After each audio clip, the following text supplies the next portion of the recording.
মেয়েরাও এখন ড্রাগসের নেশায় আসক্ত হচ্ছে। বিস্ফোরক ত্রিপুরার মুখ্যমন্ত্রী ডাক্তার মানিক সাহা পশ্চিম ত্রিপুরা জেলা বামুটিয়া আরডি ব্লকের অন্তর্গত গান্ধীগ্রাম উচ্চ মাধ্যমিক বিদ্যালয় মাঠে নেশামুক্ত ভারত অভিযান ও বাল্যবিবাহ প্রতিরোধ সম্পর্কে আয়োজিত সচেতনতামূলক অনুষ্ঠানের উদ্বোধন করেন ত্রিপুরার মুখ্যমন্ত্রী ডাক্তার মানিক সাহা। বললেন, ড্রাগস ব্যবসায় জড়িত ব্যক্তিদের কোনো অবস্থায় ছাড় দেওয়া হবে না। একাংশ ড্রাগস পাচারকারীদের জন্য মেয়েরাও এখন ড্রাগসের নেশায় আসক্ত হচ্ছে।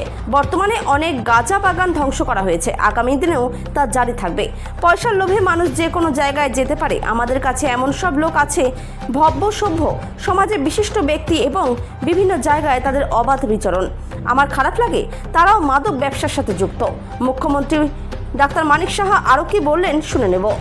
আর ত্রিপুরার থেকে যে ড্রাগ বাইরের থেকে আসে আর ত্রিপুরার থেকে গাঁজা সেইগুলো কিন্তু বাইরে যায়, এবং তার জন্য আমাদের প্রচুর পরিমাণে এই গাঁজার চাষ যেখানে হচ্ছে সেখানেও সেটাকে ধ্বংস করা হচ্ছে, তারও পার্সেন্টেজ কিন্তু অনেকটা বেড়েছে। এখন বুঝতে হবে এই ড্রাগস নিলে আমাদের কি শরীরের কি অবস্থা হয়। একটা মানুষের যখন এই ড্রাগস নেয়, এই ড্রাগসের কারণে তার যে সেন্ট্রাল নার্ভাস সিস্টেম এবং তার যে শারীরিক অবস্থা, তার যে অর্গানগুলো আছে, ধীরে ধীরে প্রথম তো ঠিক আছে, প্রথমে তো একটা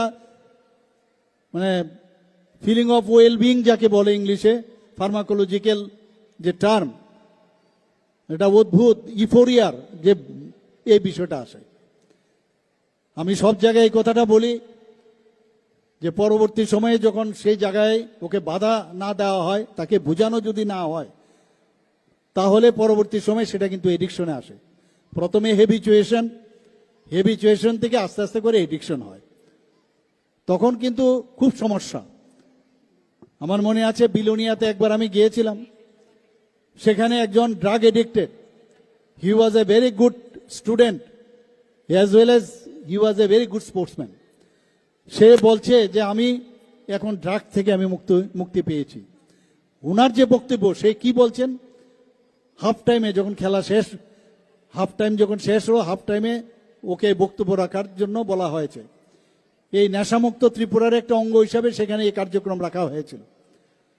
সেখানে সে বলছে যে আমার মধ্যে সবসময় একটা চেষ্টা থাকতো যে আই এম দ্য সুপিরিয়র, যেখানে আমি যাব সেখানেই যেন আমাকে সবাই আমার কথা শুনবে, আমি সেন্টার অফ অ্যাট্রাকশন হয়ে থাকতে চাই। তো এটা নর্মাল ওয়েতে অনেক সময় বলা যায় না, থাকা যায় না। তো তার জন্য সে এই ড্রাগস সেবন শুরু করলো, এবং সে সেবনের পরে আস্তে আস্তে করে তার ড্রাগ এডিক্টেড হয়ে গেল। তার থেকে যখন সে এই ধরনের আমাদের বিভিন্ন প্রোগ্রামের মাধ্যমে বেরিয়ে আসলো, সে বলছে এখন I M A very good sportsman, আমি এখন সব দিকে কাজকর্ম করি ভালো করে। তো সে একটা আহ্বান রেখেছে, অর্থাৎ এই যে নিজেকে সেন্টার অফ অ্যাট্রাকশন করা, আনন্দ করা, বিভিন্নভাবে কথা বলা, ইফোরিয়া হওয়া। আমরা যে বিভিন্ন পার্টির মধ্যে আমরা দেখি এই ধরনের আমাদের কাছে খবর আসে যে আজকে আনন্দ করতে হবে। আনন্দটা ঠিক আছে, কিন্তু আনন্দের পরে তো নিরানন্দের যে আগামী দিন হয় সেটা তো আমরা সবাই জানি। আমরা বিভিন্ন যখন ভোটের জন্য আমি বিভিন্ন